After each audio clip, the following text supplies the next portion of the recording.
अंधेरी railway station जो महाराष्ट्र का सबसे बिजीएस्ट रेलवे स्टेशन है, लेकिन इसके पीछे एक डार्क स्टोरी भी है। दिन के टाइम जब यहाँ पे इतनी ज्यादा चहल पहल होती है, वहीं रात के टाइम यही रेलवे स्टेशन काफी ज्यादा खतरनाक बन जाता है। और जो भी रात के टाइम इस रेलवे स्टेशन पर रुकता है, उसके साथ कुछ ना कुछ जरूर हो जाता है। और ऐसे ही राहुल नाम का बंदा जो एक ऑफिस में काम करता था और साथ साथ उसे ट्रैवलिंग व्लॉगिंग का भी काफी ज्यादा शौक था और वो अलग अलग तरह के हॉन्टेड रेलवे स्टेशंस को विजिट करता था। उसने सोचा कि क्यों ना मुंबई के अंधेरी रेलवे स्टेशन को विजिट किया जाए, क्योंकि पास्ट में वहाँ पे ऐसे ऐसे इंसिडेंट हो चुके हैं जो दिल दहला देने वाले हैं। सो राहुल के लिए ये वाला व्लॉग काफी ज्यादा खतरनाक होने वाला था। रात के तकरीबन 1 बजे होंगे। राहुल अंधेरी के उसी रेलवे स्टेशन पे पहुँचता है और रात के 1 बजे उसे उस रेलवे स्टेशन पर कोई भी दिखाई नहीं देता, ना ही कोई ट्रेन और ना ही कोई इंसान। राहुल जब उस सुनसान रेलवे स्टेशन पे खड़ा होता है,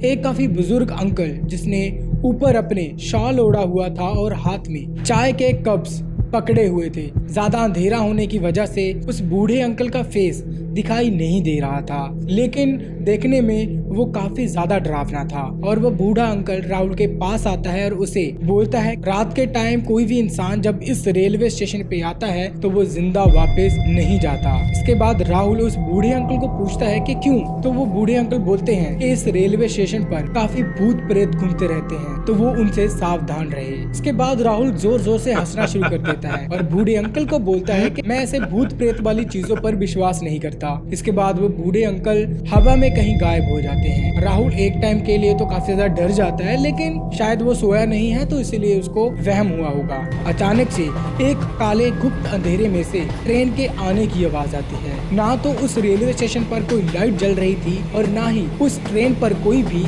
लाइट चल रही थी, और वो ट्रेन वहाँ पे आके रुक जाती है। इसके बाद राहुल के हाथ में जो चाय का कप था वो उसमें से एक सिप लेता है और ऐसे ही एक एक सिप करके वो सारी चाय खत्म कर देता है। चाय पीने के बाद उसे अचानक से चक्कर आना शुरू हो जाते हैं, लेकिन जैसे तैसे वो अपने आप को संभालता है और ट्रेन की बोगी के अंदर एंटर कर जाता है।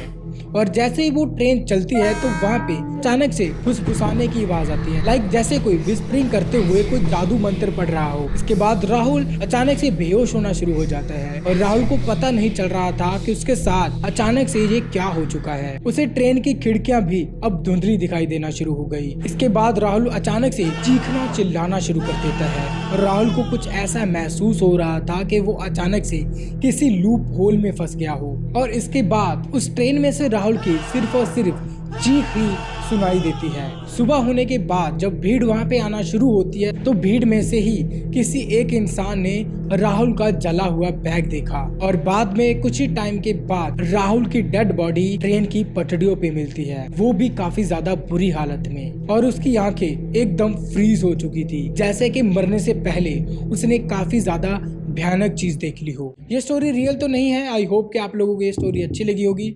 अच्छी लगी हो तो चैनल को सब्सक्राइब कर देना और ये वाली वीडियो जरूर देख लेना।